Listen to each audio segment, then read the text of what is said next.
Several years ago, I went to see comedian Kamau Bell perform, and as a part of his act, he did something like a racial roll call to get the crowd warmed up. So he started out and he said, "Hey, black people in the house tonight." And there was claps and cheers. And he said, "If you're black in here tonight and you're proud, I want you to put your fist in the air and yell black power." And all the black people in attendance, with unison and with pride, they put their fists in the air and they yelled, "Black power." And then he said, "What about Latinos? Any Latinos in the house?" And there was claps and cheers. And he said, "If you're Latino in here tonight and you're proud, put your fist in the air and yell, Latino power." Same thing. All the Latinos in unison with pride, they put their fist in the air and yelled, Latino power. And then Kamau said, "Any white people in the house tonight?" And there was a few claps, and he said, "If you're white in here tonight and you're proud, I want you to put your fist in the air and yell, white power." And there was silence. Now, after a few seconds, there was laughter, but I'll never forget that silence. Because that choice that Kamau created in a matter of seconds, white people have been making for the last 60 years. To either be identified with racist white people who scream white power, or to be good white people and distance ourselves through silence. But that's a false moral choice. People are too messy and racism is too complex and the stakes are too high for such simplistic thinking. After the laughter died down, Kamau got serious for a second. He said something I'll never forget. He said, "White people, you gotta find better ways to speak about being white in the world, or other white people are gonna speak up for you, and they may not be the people you want representing you in the world." So I want to speak to you today about two things: the kinds of white people that might be representing you in the world, and then inspiration to find your voice so that you can begin speaking back to them. I've spent big parts of my life letting other people do my thinking for me, but when I started rebelling against that silence by thinking for myself, I tapped into something powerful I was familiar with. You see, I've always been or had a rebellious spirit. Growing up, I wasn't good at sports or academics or the arts. But for as long as I can remember, I was voted class clown. So I was great at challenging authority and asking questions when I wasn't supposed to, and I loved disrupting silent spaces with humor. And since I wasn't paying attention to the lesson of the class, I had lots of time to pay attention to the people in it. And I've been people watching ever since. And it's in that same spirit that I want to encourage you today to be good troublemakers in your thinking, or what I'm calling bad white people. Now, I know some of you might already be looking for the exits in the room with all this talk about white people. Because if I've learned anything over the years, there's one thing white people hate to be called more than a racist, and it's white people, yeah. Right? I was reminded of this recently. I was tweeting about how white people needed to get better at understanding racism when a white person tweeted me, "You're one to talk." And then she went all caps, so I knew I was in trouble. "White boy?" You see, I have broken the white code of silence on naming white people as also a racial group. I was being a bad white person. So let me be clear. Yes, I am a white boy. In fact, I'm what sociologists call a really white boy. I was born in an all-white dairy farming town in upstate New York, and I grew up in mostly white suburbs, schools, and churches up the road in Union County. I've had a mullet. I wear flip-flops in the winter. I play frisbee golf, and yes, I let dogs kiss me on the mouth. But when I talk about whiteness today, I don't just mean having white skin.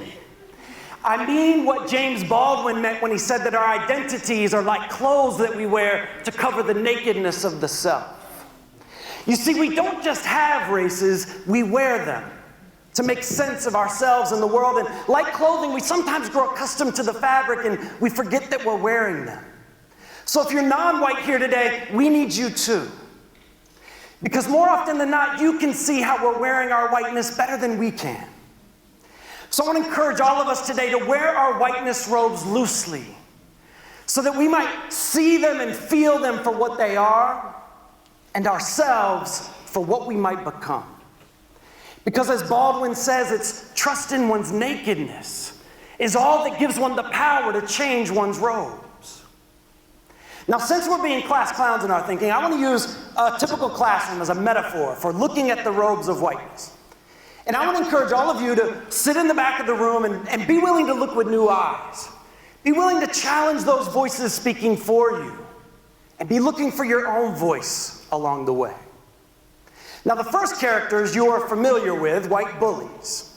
Now, bullies wear their whiteness to try to cover their badness in the world, to try to make themselves feel better than others. They practice a more violent version of what comedians call punching down, taking the easy way out by attacking those below them, avoiding the hard work of finding themselves or punching up at the violence that produced them. You see, racism is ultimately a sickness of the soul. So white bullies from the KKK to internet trolls, they wear whiteness like a mask, hiding from themselves in order to hurt others. But not only do bullies attack easy targets, but they are triggered by those who threaten to expose their smallness in the world. Like many of you, I've been inspired by the protests we've seen around the world in recent years, and when I've spoken up about the love and the courage I saw in the faces of the protesters from our city, facing off with an army of police and soldiers armed with tear gas and guns and tanks, I had forgotten about the bully rule of punching down.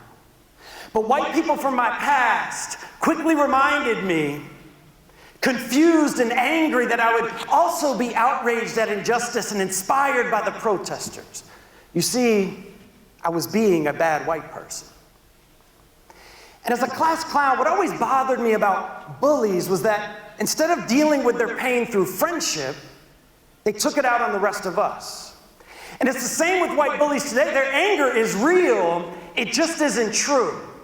And they're mailing that anger in to the wrong address, and there's a multi-billion-dollar outrage industry on YouTube, talk radio, and political platforms waiting to cash in the checks of white anger. And this isn't new. In fact, white anger has been big business in America since our founding. It's what historians call the wages of whiteness, where working class whites traded in their pain and anger for the temporary relief of feeling bigger than their black and brown neighbors. But it's bad business. Fear and anger are two of our most primal emotions, so we should guard them vigilantly. The fact that people are profiting off your pain without a peep about love or solidarity, that should raise some flags. In fact, if you want something to be angry about, there's a start. Now,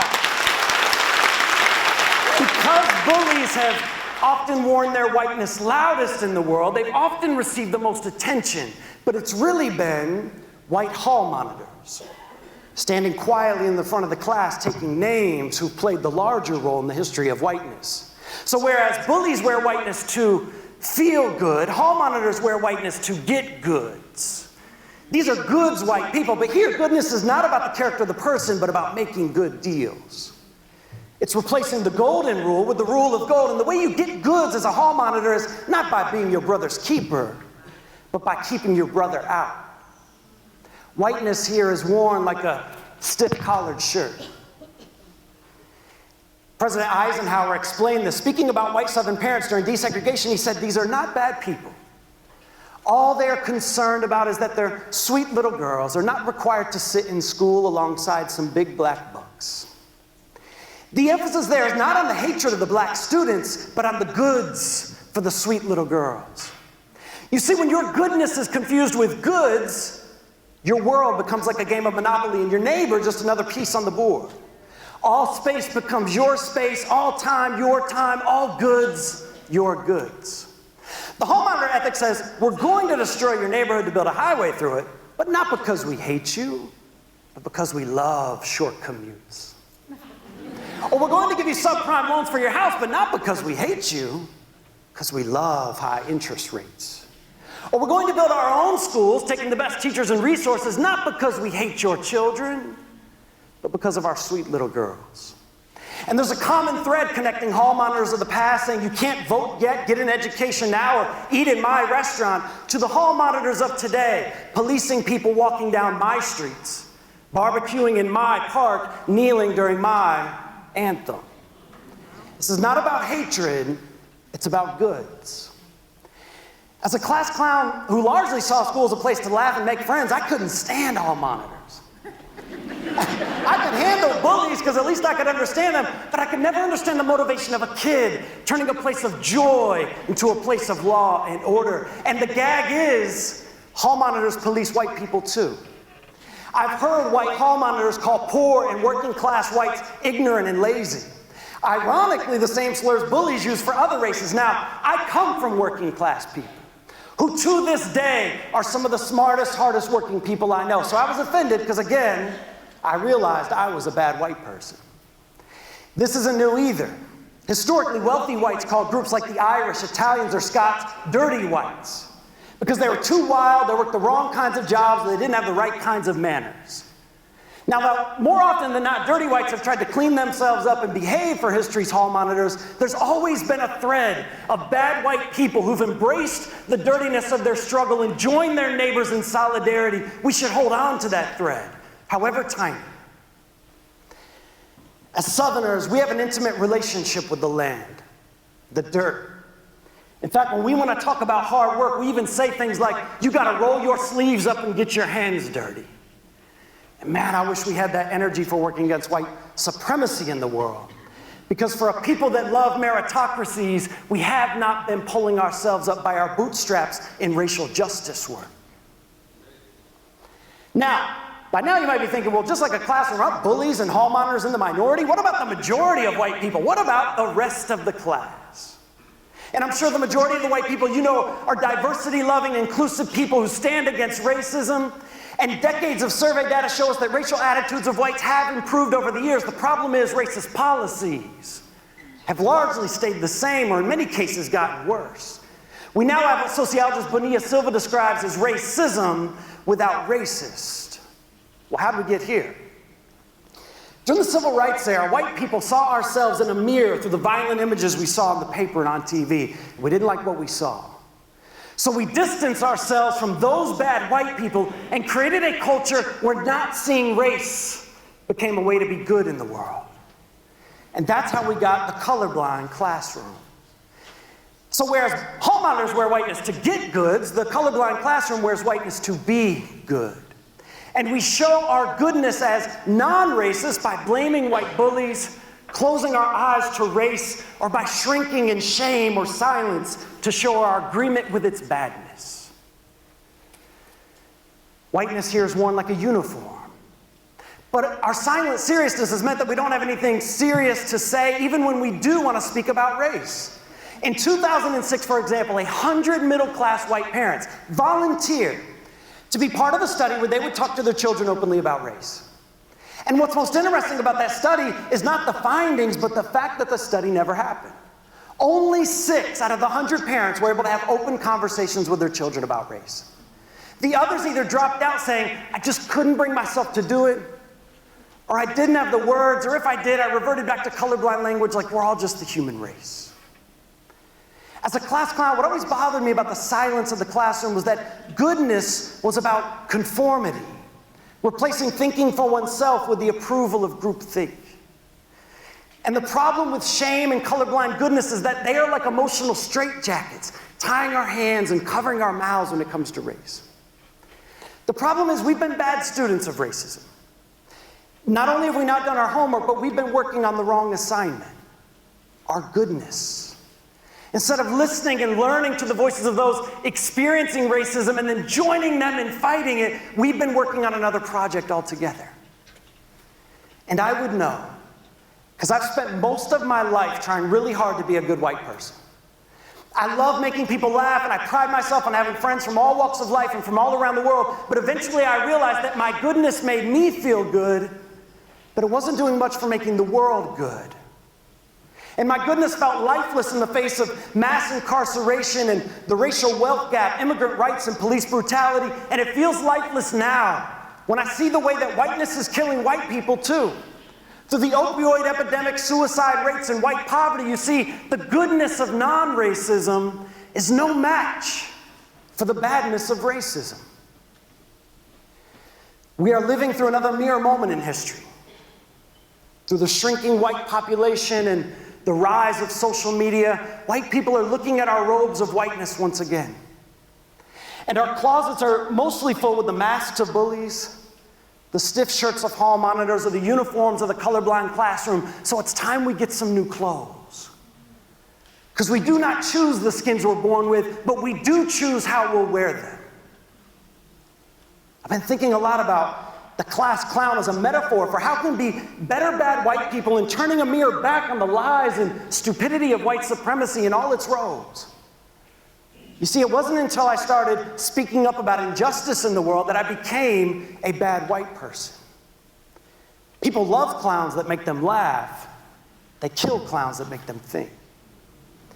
But I've also thought about several teachers along the way during my class clown years who pulled me aside at the end of the year and they said, Travis, even though you disrupted class a lot, you also brought us a lot of joy. And that's a tension I'm still living with today, and one I want to encourage you to embrace. Find ways to bring joy to the world through your disobedience.